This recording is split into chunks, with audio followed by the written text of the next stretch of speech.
ಎಲ್ರಿಗೂ ನಮಸ್ಕಾರ. ಕಳೆದ ವಾರ UI ಸಿನಿಮಾ ರಿಲೀಸ್ ಆಗಿತ್ತು. ಈ ವಾರ ಮ್ಯಾಕ್ಸ್ ಅಂದರೆ ಹಿಂದಿನ ವಾರ ಅಪ್ಪನ ಸಿನಿಮಾ, ಈ ವಾರ ಮಗನ ಸಿನಿಮಾ ಥರ. ಇಲ್ಲ ಅಂತಂದರೆ ಇನ್ನೊಂದು ಥರ ಯೋಚನೆ ಮಾಡೋಕ್ಕಾದ್ರೆ ಹಿಂದಿನ ವಾರ ಗುರುಗಳ ಸಿನಿಮಾ, ಈ ವಾರ ಶಿಷ್ಯನ ಸಿನಿಮಾ. ಬಟ್ ಸಿನಿಮಾ ಹೇಗಿದೆ ಅಂತ ಹೇಳೋದಕ್ಕೂ ಮುಂಚೆ ಒಂದೇ ವಿಚಾರ ಹೇಳ್ತೀನಿ ಸ್ನೇಹಿತರೆ. ಈ ಸಿನಿಮಾ ಸುದೀಪಣ್ಣ ಹೇಳಿದ್ರು ಒಂದು ರಾತ್ರಿಯ ಸಿನಿಮಾ ಅಂತ. ನೀವು ಬಾಲಿವುಡಲ್ಲಿ ಒನ್ ನೈಟ್ ಸ್ಟ್ಯಾಂಡ್ ಅಂತ ಸಿನಿಮಾ ನೋಡಿರ್ಬೋದು, ಸನ್ನಿ ಲಿಯೋನ್ ಅವರು ಒಂದೇ ರಾತ್ರಿಯಲ್ಲಿ ಮಾಡಿದಂಥ ಸಿನಿಮಾ. ಅದರಿಂದ ಏನು ಸಮಾಜಕ್ಕೆ ಮೆಸೇಜ್ ಸಿಗ್ತದೆ? ಅದೇ ನಮ್ಮ ಕನ್ನಡ ಇಂಡಸ್ಟ್ರಿ, ನಾವು ಕನ್ನಡಿಗರು, ಸ್ಯಾಂಡಲ್ವುಡ್ ಅವರು, ನಾವು ಮಾಡಿದಂಥ ಸಿನಿಮಾ ಮ್ಯಾಕ್ಸ್. ಒಂದು ಸಿನಿಮಾ ಒಂದೇ ರಾತ್ರಿಯಲ್ಲಿ ನಡೆಯುವಂಥದ್ದು. ಆದರೆ ಒಂದು ರಾತ್ರಿಯ ಒಂದು ಸಿನಿಮಾದಲ್ಲಿ ಇಡೀ ಸರ್ಕಾರವನ್ನೇ ಬದಲಾಯಿಸ್ಬೋದು ಅಂತಂದರೆ ಲೆಕ್ಕ ಹಾಕಿ ಏನೇನು ಮಾಡ್ಬೋದು. ಅದಷ್ಟೇ ಅಲ್ಲ, ಈ ಸಿನಿಮಾದಲ್ಲಿ ಹಲವು ವಿಚಾರಗಳನ್ನು, ಕಾಕತಾಳೀಯನೂ ಆಗಿರ್ಬೋದು ಇದು, ಆದರೆ ವಿಚಾರಗಳನ್ನು ತಲುಪಿಸಿದ್ದಾರೆ. ಒಂದು ಕೊಲೆ ಆಗಿರುತ್ತೆ, ಆ ಕೊಲೆ ಹೆಂಗಾಗಿರುತ್ತೆ, ಏನಾಗಿರುತ್ತೆ ಗೊತ್ತಿಲ್ಲ. ಬಟ್ ಒಂದು ಕ್ಲೂ ಇದ್ರೆ ಆ ಕೊಲೆಯಿಂದ ಹಿಂಗೆ ಚಿಟ್ಕೆ ಹೊಡ್ಕೊಂಡು ಹೊರಗಡೆ ಬರ್ಬೋದು ಅಂತ ತೋರಿಸಿದ್ದಾರೆ. ಒಂದು ಲೂಪ್ ಇದ್ರೆ ಆಗುತ್ತೆ ಅಂತ ತೋರಿಸಿದ್ದಾರೆ.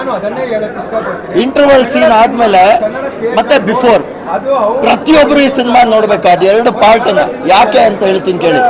ನಾನು ಇಂಟರ್ವಲ್ ಟೈಮಲ್ಲಿ ವಾಶ್ರೂಮ್ಗೆ ಹೋದಾಗ ಅಕ್ಕಪಕ್ಕ ಇರೋ ಜನರು ಈ ತರ ಮಾತಾಡ್ತಿದ್ರು, ಗುರು ಯಾರು ಗುರು ಇದು ತಮಿಳ್ ಡೈರೆಕ್ಟ್ರು, ಏನೋ ಮಾಡಿರ್ತಾರೆ, ಪಕ್ಕಾ ಮಾಡಿರ್ತಾರೆ, ಸಕ್ಕತ್ತಾಗಿದೆ ಅಂತ. ಈ ಮಾತನ್ನ ಕನ್ನಡ ಡೈರೆಕ್ಟರ್ಗೆ ಯಾವಾಗ ಹೇಳ್ತಾರೆ? ಸುದೀಪಣ್ಣ ಯಾವಾಗ ಹೇಳ್ತಾರೆ? ಇದನ್ನ ಯಾವಾಗ ಹೇಳ್ತಾರೆ ಅಂತ ನಾನು ಹೇಳ್ತೀನಿ ಕೇಳಿ. ಇವತ್ತು ನೀವು ಸೆಲೆಬ್ರಿಟಿ ಶೋ ಮಾಡ್ತೀರಾ, ಸೆಲೆಬ್ರಿಟಿ ಶೋ ಅಲ್ಲಿ ದೊಡ್ಡ ದೊಡ್ಡ ಸ್ಟಾರ್ಸ್ ಬಂದು ಸಿನಿಮಾ ನೋಡ್ತಾರೆ, ಅವ್ರು ದುಡ್ಡು ಕೊಟ್ಟು ಹೋಗಿ ಸಿನಿಮಾ ನೋಡ್ಬೋದು. ಬಟ್ ಈ ಸಿನಿಮಾನ ನಿಜವಾದ ಪ್ರೇಕ್ಷಕರು ಯಾರು ಗೊತ್ತಾ? ನಮ್ಮ ಕನ್ನಡದ ಡೈರೆಕ್ಟರ್ಗಳು. ನೀವು ಕನ್ನಡ ಡೈರೆಕ್ಟರ್ಗಳಿಗೆ ಒಂದು ಶೋ ಮಾಡಿಬಿಟ್ಟು ಈ ಸಿನಿಮಾನ ದಯವಿಟ್ಟು ತೋರಿಸಿ. ಯಾಕಂದ್ರೆ ಈ ಸಿನಿಮಾದಲ್ಲಿ ಬಂದಂತ ಆಲೋಚನೆ ಅವ್ರ ತಲೆಯಲ್ಲೂ ಬರುತ್ತೆ. ಆವಾಗ ಸಿನಿಮಾ ಗೆಲ್ಲತ್ತೆ ಕಂಡ್ರೆ.